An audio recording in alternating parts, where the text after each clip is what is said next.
Legends, welcome back. In our ongoing series of the Mission Possible, this is FIRE Part 2. Let's go. In brief, we're going to cover the 3 different strategies or levels of FIRE, your plan of action, your debt. You have to lighten that load, the budget, your health and healthcare, and citizen versus resident. There's a big difference. Let's go. Okay, the 3 FIRE strategies. You have lean FIRE at the bottom, which is focused on living a modest lifestyle, plan for a modest lifestyle for retirement. With lean FIRE, you're just going to cover basic needs. Someone who has reached lean FIRE usually has saved 25 times their yearly expenses. Fat FIRE requires more savings than the lean FIRE does. Those that don't want a limited budget to restrict their retirement lifestyle. They may want extra retirement income for traveling, shopping, and more. Reaching fat FIRE may require savings, being more aggressive than the lean FIRE folks. Fat FIRE is probably going to be right in the middle where the majority of the legends want to be. You want to be able to still enjoy life. The barista FIRE. The goal is to save enough money to retire full time from work and enjoy a flexible life-work balance. Hitting this barista FIRE means someone who has saved enough money to partially cover their living expenses. As a result, they may not have to make the same strict sacrifices as those following this lean or fat strategies. My goal, well, me and my wife's goal was the fat FIRE, to ensure that when we retired, we were able to still continue the exact same lifestyle we had and then some. Let's continue on. Okay, your plan of action. The earlier the better. Decide as early as possible which way you want to go. It needs to be comfortable and accomplishable. You don't want to go into FIRE mode and have to watch every single penny. You have to penny pinch. Oh, I only got $2 for food. Oh, I got to last me a month. You don't want to go into FIRE like that. You want abundance. Then decide the right savings investment strategy for your goals, your expenses. Budgeting is an essential part of the FIRE lifestyle. Tracking expenses can help FIRE followers manage their money. We spoke about this in the previous FIRE video of the Every Dollar app. It's very, very, very helpful. Spending. Now, some FIRE followers cut costs by eating meals at home, canceling gym memberships, subscriptions, or driving older cars. This is all going to be dependent on what you want to do. If you're setting yourself up right, you can make sure that your household is already covered. You're going to have a car note. You can have the car note paid off before you FIRE, so all you have is just maintenance on the vehicle and everything like that. Income. Making more money could speed up the financial independence process. You can ask for pay raises or try to find a higher paying jobs. Take on side hustles, or, of course, the ultimate way is to create passive income streams with Drip and Animal Farm. Then you have your savings and investing. We know there's a big difference between savings and investing. We're not even going to get to that now. FIRE members may save 50% or more of their income to reach their financial goals. When you have the ability to create passive income with Drip and the Animal Farm, you can really set fire to your FIRE date. Your debt weight. I don't know how many people this really can kill whatever dream you have or your goal. Carrying debt can make it harder to maintain your spending level in retirement. Credit cards, auto loans, personal loans. Putting residential or passive income towards paying off your debt is going to be one of the biggest drivers you're going to have to help meet your date for you to FIRE. You have to be able to distinguish between good and bad debt. Going into debt to purchase a rental property is not the same as purchasing your primary residence, because somebody else is going to be paying for it. So you're going to have to decide early on what vehicle you're going to get. That's going to be in the next MP. We'll get into that. You want to maximize using other people's money and other people's time. We've already talked about how precious time is, and you want to use other people's money. That's what I'm referring to is essentially, say it's a six unit apartment building. You can go to the bank and borrow the $200,000 or $300,000 to buy the building and rehab it and get the renters in there. So you do that. You're using the bank's money, so it's other people's money. It's none of your money. That's the goal. And of course, your house. If you have your own primary residence, you can rent it out or Airbnb it, because your primary house will never be an asset, because you will always pay maintenance on it and you will always pay property tax. Now, my case is a little bit different here in Texas because I'm a vet. So me and my wife, we don't pay property taxes. Still, we got maintenance on the house. If it's not the roof, it's the gutters, the soffit. It's always something. So that's the way you got to look at it. It's never going to be an asset. It's never going to put money in your pocket unless you're renting it out and somebody else is in here paying for it. And then also, which comes to your personal credit, you need to maintain your good or excellent credit. Just in case things happen or you need to buy things or whatever, finance something, you want to maintain that credit. Once you get your credit to a good standing, you want to maintain it. We're not even going to go into credit. I may do that in a future video, but we'll see. Now, here are your 7 steps to FIRE. Number 1, you and your partner, you need to decide on the date. You need to put it on paper. Okay, 1 January 2025 is the last day we're going to be working. That's the day we're going to FIRE. Your income requirements. My wife, before I retired, my wife was like, I want at least $10,000 a month income between both of us for us to retire, which we did. Okay, so where she came up with the number out of the air, I don't know. But then we sat down, we figured it out, and that was perfectly fine. Well, matter of fact, I think it was 5,000 at first. Then we kept increasing it until we got it to 10, so we can continue our lifestyle and, of course, travel and whatever. The location we had set up from 2000. When did we go to Costa Rica the first time? 2002. Matter of fact, the first time we went to Costa Rica, we said we were going to Costa Rica when I retired. At that time, we were going to retire in 2013 after 26 years. And of course, I retired in 2011. I hadn't planned on going until 2013 when my daughter graduated high school. My wife was like, babe, hey, you retired? Let's go. You want to go to Costa Rica now? We were talking in March of 2011. I said, okay, let's go. So we waited till June of 2011 and we were on our way to Costa Rica. Let me go ahead and continue. So that's take care of location. Your documents that you're going to be needing. We're going to get into the documents, but there's different documents depending on if you're going to reside outside the United States. Like for us to go to Costa Rica, we had to go down to Houston to the I don't know, I think it was the embassy, whatever is down there in Houston. And we had to get all our paperwork done. Oh, it was tedious riding around because stuff had to be notarized and stamped, and it was crazy. Anyhow, number 2, get out and stay out of debt. If you know you're going to retire in 2025 or FIRE in 2025, the last thing you want to do is go out here and get a brand new car. Here it is in almost 2023 and have a 6-year car note. You're defeating the purpose of trying to FIRE. If that's the case, then you need to get you a 2-year-old car and you ensure that the last car note you're going to have is going to be right before you retire. Build up your emergency fund.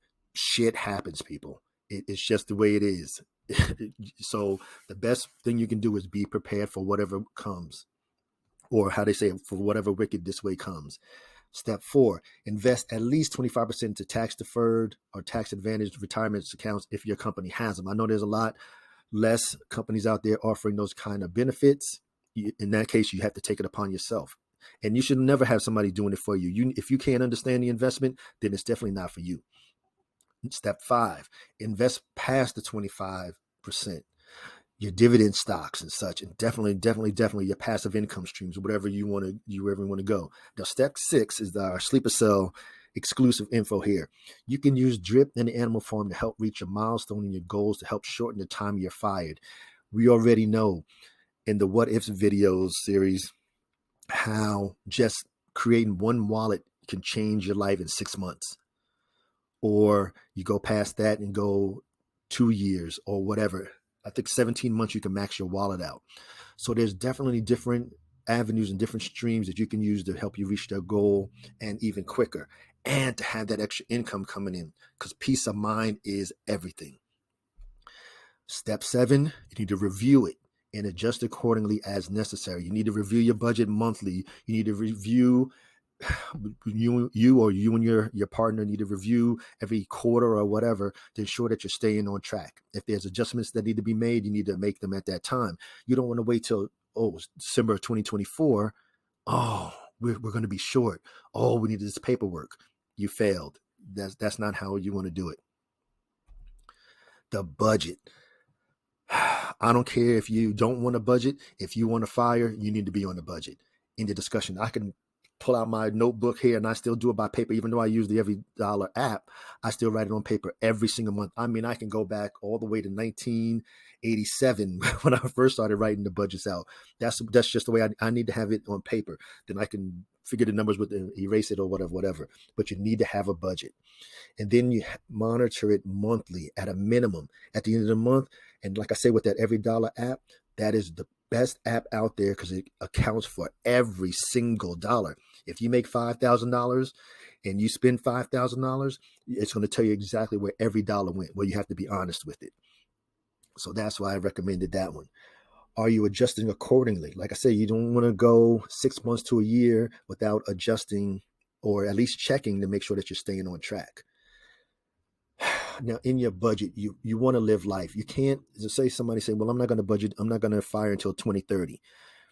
Life is not made for you to say, I'm not doing anything until 2030. So for the next six years or almost 7 years, you're going to not travel.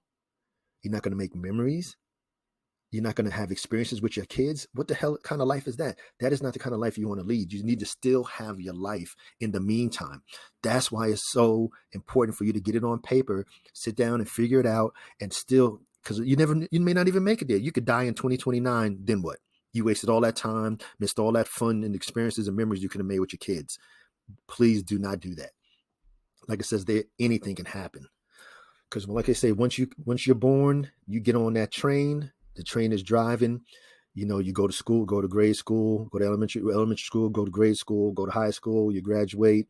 Then, like me, I'm saying, go in the military, you go to college, or whatever you do, you get a job. You work in that job, you get married, you have kids, have the grandkids. Life doesn't stop because once that train stops, that means you're going to the funeral, you're going to your grave. So along that way, you want to be stopping at the train, you want to be seeing the sights and whatever. You can't wait until the end, till the train stops for you to start doing it. You have to live life. Healthcare. It is so critical to keep yourself healthy.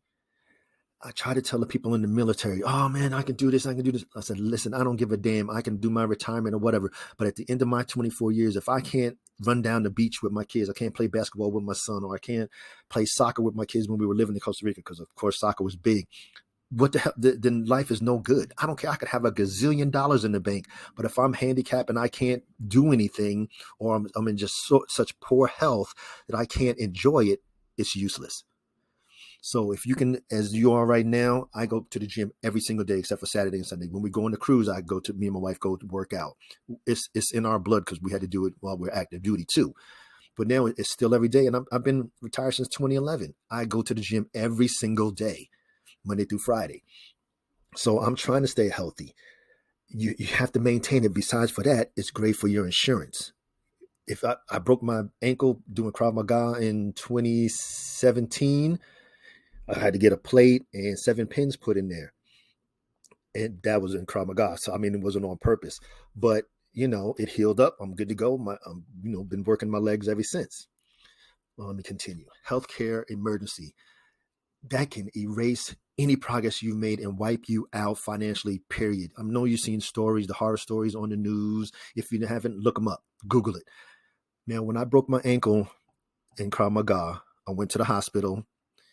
The bill came to the house after I got out. It was $19,873. I paid $25, the admission fee to the hospital. That was it. That's due to the coverage I have from being in the Air Force and doing my 24 years. I have my TRICARE. But if somebody didn't have that money set aside specifically for an emergency, even if that was your emergency fund, $20,000, that'll wipe your emergency fund out. Talking about 6 months of income. This is what I'm saying. You have to plan accordingly. Now, medical coverage in the future, you have to make sure That's why you want to stay healthy, because if you have to apply for it and they're going to do a physical, you want to be in the best shape possible to get the lowest premiums. Now, like I said, in Costa Rica, we had the Caja. Everybody had to have it. Me and my wife, we were still able to use TRICARE even though we were there. So since my son was born there, we all went into the system and we had the Caja. I think it was maybe $35 or $40 a month, and that covered anything medical that you had. And now, like I said, I have with TRICARE here in the States.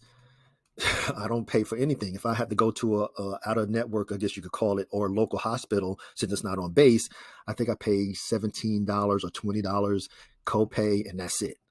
All the medicines get referred to the base of the pharmacy and whatever. Anyhow, so when you relocate overseas, will you be able to obtain coverage? These are the things you have to have forward thinking and forward looking at when you decide where you're going to go, especially if you're going to go overseas. And if you, like me, being retired, can you take that retirement and use it overseas? We were able to use our VA and everything while we were in Costa Rica. So that was nice. And the same thing when our son was born in Costa Rica in 2009, we brought the bill back, sent him into TRICARE, and they covered his birth being in Costa Rica. I was still active duty at the time. And I put this website in there, healthinsurance.com. You can go in there. What is the internationalinsurance.com. Go in there for expats and look and find the coverage that you're going to need, especially if you're going to relocate out of the States. Do your own research. Compare the companies, compare the coverage, get some referrals, especially if you know somebody that's already overseas. Like if I decided I was going to move to Panama today, I will call Les. He's down there in Panama, and ask him how He's been in Panama for the last 7 years. Costa Rica is easy because, like I said, we live there, so that's a no-brainer there. But like I said, our plan was, before the pandemic came, was to move out of the country and do a year in Aruba, a year in Bonaire, and a year in Curacao. Come back to the States when it was time for our youngest to start high school next year. Of course, COVID came, and that derailed our plans because we couldn't go nowhere, whatever. But that was our plan. We were going to spend a year in each of those 3 countries down there in the Southern Caribbean, come back, just enjoy life. That's what being FIRE can do. Anyhow, let's continue. Now, this is just a little brief excerpt I got out of the computer for Ecuador. Ecuador was on our list. We looked at moving to Cuenca. Now, a review of comparable insurance policies for a 60-year-old man in the U.S. and Ecuador tells the story. In the U.S., the man would pay a monthly premium of $1,200. In Ecuador, he may pay as little as $70. A woman aged 50 to 60 would pay $72 for the same policy in Ecuador, while coverage for a dependent child between 2 and 17 years of age was a measly $15.69 a month. Now, the policy cited is offered by Salud S.A., Latin America's largest health insurance company, and pays 80% of the doctor's visits, 60% of the medication costs, and 100% of hospitalizations. That's why I'm saying it's important for you, legends, to do your own research. In the United States, I'm telling you, the care in Costa Rica when we had our son was unbelievable. They put a couch and everything in the room with my wife, and all 3 of the other 2 kids was there too. It was great. Food was outstanding. He's born right there in San Jose, Costa Rica. And of course, like I say, if you're going to decide to move out of the States, go do a visit there. And then talk to some of the people that, especially if there's expats there in the expat community, talk to the locals, ask all those hard questions that you want answered. And then over the time between now and when you FIRE, go for a week. Go for 2 weeks, go for 3 weeks, go for a month, spend the summer there, whatever you have, so you can get that lifestyle. All right, let's continue because I'll just start rambling. Now, a citizen versus a resident. I'm going to give you our experience. When we went to Costa Rica and our youngest was born, he became a dual citizen because he was born in Costa Rica. So he holds 2 passports. He has citizenship in Costa Rica, meaning he can go to Costa Rica anytime. He has free medical, free dental, and free health care, period. What happened with me, my wife, and my son, and my daughter, we had residency, which was good for 2 years at a time. You get 2 years, then you had to renew. Another 2 years, then you had to renew. Our son being born there did not give automatic citizenship to us in Costa Rica. And it is a big, big difference. So I just want to make sure that you understand that when you're looking. Now, like it says right here, citizens, people are born in U.S. citizens if they're born here in the United States, or if they're born abroad to U.S. citizens. You may also derive citizenship if you were under 18 and a lawful permanent resident of one or both of your parents naturalized. Then a resident is the person who lives somewhere permanently for or long-term basis. And that's what pretty much happens in Costa Rica. Every 2 years, I think they extended it to 4 years now, and then you had to renew. Then you had to renew. Then you had to continue to renew. And in order to be a citizen there, you had to, like, of course, you had to renew. And like I stated before, in the other fires, they require you to have the caja, which is the medical. They don't want you coming there and being a burden on their country. So you're going to come there and you're going to pay for the insurance. Unlike other locations, which I'm not even going to get into, it's not the same. And another thing, when you got to look at the country, like I said before, you need to understand what you're going to do if you're going to be doing some kind of business or something like that. Because in Costa Rica, I couldn't come there and say, well, I want to do heat and air conditioning and go try to work for a HVAC company there. It wouldn't work. I have to go there, create a HVAC company, and then I could do it. I could not move to that country and take a job from a Costa Rican. It doesn't work that way. So there's a lot of things that you have to take into account when you decide on your location. Now, if you're just going to retire, like we did when we went to Costa Rica, that's exactly what we did. Our goal was, like I said, when I retired, I was not going to work. So when we moved to Costa Rica, we was going for the fun and to have the experience of living overseas, especially for our youngest one that didn't get the same as our older two that got to the advantage of living in Germany and everything. Anyhow, so that's that. Now, final notes. FIRE is a financial movement that requires a frugal lifestyle and aggressive savings and investment strategies. But it doesn't have to be. You don't have to be that aggressive. It's all in the planning. Planning, discipline, and a heavy reliance on stock investments are key components of the FIRE method. No. You can have different income streams. You want to have different income streams. Drip, animal farm. FIRE followers withdraw 3 to 4% of their savings annually to cover expenses through retirement. Your goal is to have the ability to supplement as needed, and that's where drip and the animal farm comes in. If you have your drip account, you can go in there, pull once a week for that extra cash you need in your pocket to increase your lifestyle or to maintain your lifestyle. By saving a large portion of their earnings, FIRE proponents can achieve financial independence and retire in their 30s and 40s. Yes, you can. You can do that and still M squared, E squared. And you know the M squared, making memories, E squared, enjoying experiences. You want to be legendary. Like I say, if you're young and your goal is to retire by 2030, like I say, between 2023 and 2030, the next 7 years, you want to have oodles of experiences. Traveling, cruising, whatever you're going to do, you want to make those memories and enjoy those experiences in that in between time. That's what matters. Because like I said, you can get all the way up to the day before you're going to retire and something happens. So in the meantime, continue, make the plan accordingly, and ensure that you put the M squared, E squared into your budget. The kids don't, we're not going to travel until 2030. The kids don't want to hear that. They want to go to Disneyland. They want to go to the water park. They want to go to Six Flags. They want to go to Great Wolf's Lodge. They want to do all those things, go on a cruise, go to the national parks, whatever y'all do for your fun. That's what they want to do. You can't tell them that you're going to wait 7 years. Do you know how many memories and experiences you can have in that time? Plan accordingly. So, out brief. We covered the 3 FIRE strategies and the levels. We created your plan of action. We discussed lightening your debt load. Do not want to go into FIRE with a debt, oh my God, credit cards, bank loans, car loans. You don't want to go into there. You want to be as light. If anything you should have should only be your house note. Then once you decide you're going to relocate out of the States or even move to another location inside of the States, rent your house out. And then where you're going, you can rent.